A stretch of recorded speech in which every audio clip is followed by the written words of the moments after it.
Once upon a time, in the village of Ateno, there lived a very beautiful girl called Aloch.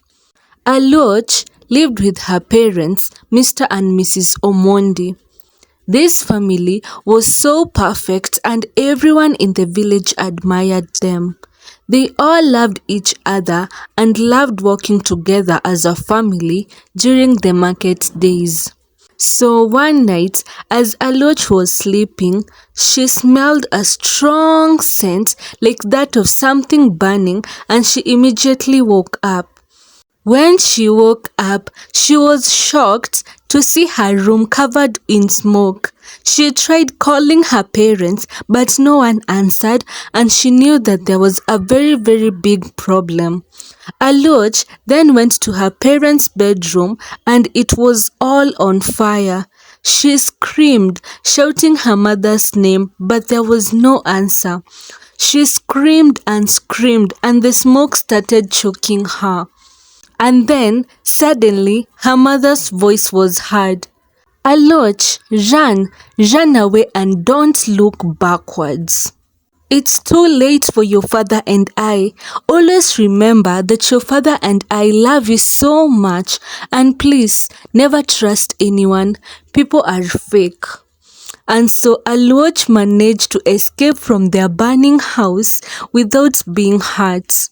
At this time, people had come to try to extinguish the fire, but it was too late. Aloch's parents were gone and she was left an orphan, a very sad orphan. But one question remained unanswered to everybody. What or who had caused the fire? They all wondered. Because of this incident, Aloch's auntie, whose name was Anyango, was forced to take her in and raise her.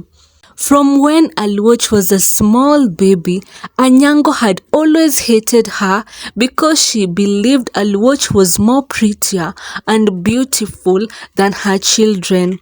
She did not like Aloch, but she had to take her in and raise her so that the villagers would not hate her. Despite Anyango's children being older than Aloch, Aloch was left to do all the house chores. They left everything for her to do, be it fetching water, cleaning the house, utensils, cleaning clothes. They left everything for her. They made Aloch so sad, and whenever she tried to complain, they all gang up on her, calling her a lazy bone and beating her. And so Aloch learned to do everything that her auntie and cousins instructed without questioning. Aloch always felt like an outsider in her aunt's house. Every time her aunt bought clothes for her children, she never considered Aloch. Aloch had the same clothes that her parents had bought her before they died, and some were no longer fitting anymore. Anyango did not care about Aloch. She only raised her so that people would not view her as a bad person. Despite Aloch's effort in doing all the house chores, they still treated her as a nobody. Anyango used to tell her, "You're such a lazy and foolish girl, just like your late mother. No one was willing to take you in and raise you because you're such a foolish and ugly person. You're an evil child, always remember that." So one day, Aloch fell very ill and she could not do any work because of the pain she was experiencing. Her aunt tried to force her to do house chores, but she couldn't. She tried to tell them that she was very sick, but Anyango ended up beating her, claiming that she couldn't tolerate such laziness in the house. They beat and mocked her, but she was weak to do anything. Aloch was sick for days, and in those days, they refused to give her any food, claiming that if you don't work, you don't eat. By God's grace, Aloch started feeling better after a while. However, there was a very big problem. Her hair had turned brown. You see, in this village, brown hair was considered a calamity. If someone had brown hair, all the people would regard this someone as being evil because they believed that brown hair meant that someone was sinful. When Aliot's aunt saw her brown hair, she started gossiping and telling people that Aliot was the one who killed her parents. That's why the gods had given her the brown hair. So whenever Aliot walked around in the village, people would stare at her. Others would mock her, saying, "She killed her parents. That's why she has brown hair. She is evil." Aliot felt so sad.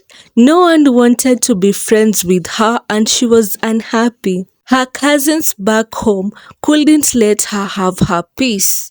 They kept mistreating and mocking her, and they made Aliot go through hell. So one day, as Aliot was crying in her secret spot in the forest, the spirit of her mother appeared to her and said, "Aliot, my daughter, I have seen what my sister and her kids have been putting you through. I cannot let you suffer anymore. Please, go to the village of Alama.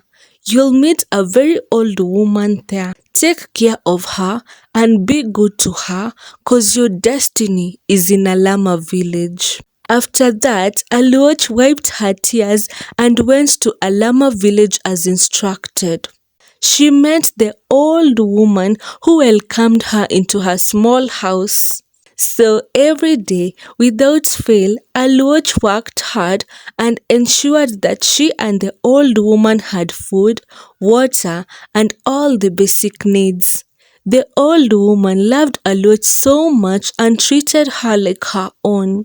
The bond between Aliot and the old woman grew stronger, and they loved sharing stories together under the moon. Meanwhile, Anyango and her daughters kept wondering where Aliot had gone, but they did not bother to look for her. They were just happy that she was gone, and they wished that the wild animals had killed her. Over the years, Aliot grew into a very beautiful and morally upright woman who was loved by everyone in Alama village. Everyone loved her because they saw the efforts that she put in to ensure that the old woman was well and doing okay. Aliot did every job that she found without discrimination. She would till people's lands, braid people's hair, clean people's clothes, and any other job that she could find. So one day, as Aliot was heading to the river to fetch water, she met with the Prince of Alama, whose name was Prince Omondi. Aliot greeted him respectfully and continued walking. Suddenly, someone tapped her shoulder, and to her shock, it was the prince. The prince smiled at her and said, "Hello, you're such a beautiful and kind soul. What is your name? And I have never seen you in this village before. I am really curious. Which house are you from?" Aliot then smiled back at him and said, "My name is Aliot, and I was not born in this village, but I have been living with Akinyi, the old woman, and she has been like a mother to me." Aliot and Prince Omondi kept chatting as the prince accompanied her to the river to fetch water. The kind prince also helped her carry the pot of water back home as they continued talking and laughing. From that day, Prince Omondi visited Aliot and the old woman every single day. He always brought with him gifts and foodstuff, and they thanked him for that. The more Aliot and the prince kept hanging out, the more their affection towards each other grew. Prince Omondi proposed to Aliot, and she accepted the proposal. The two got married in a big ceremony, and Aliot was crowned the Prince of Alama. The people loved her for her kindness and selflessness towards helping them. So one day, as Aliot was busy accessorizing and preparing herself in her room, she was summoned by the king. Aliot went to the room where the king had summoned her, and she was shocked to see Anyango and one of her daughters. Aloch became angry as she looked at them and asked, "What are you two doing here?" Anyango replied calmly, "Please, my daughter, we have come to ask for your forgiveness. We treated you badly and we are very, very sorry. Not long after you left without any goodbye, we started losing everything that we had. All the cows and goats started dying in a mysterious way. All the crops in the farm dried, and we started losing everything that we valued. Just last week, your cousin and my daughter died in a mysterious way. We consulted with the eye of the gods, and he said that the cause of all this calamity is because we mistreated you, Aloch. We are sorry," Anyango said as she cried her heart out. Aloch then looked at them and said, "I have no grudge against you people.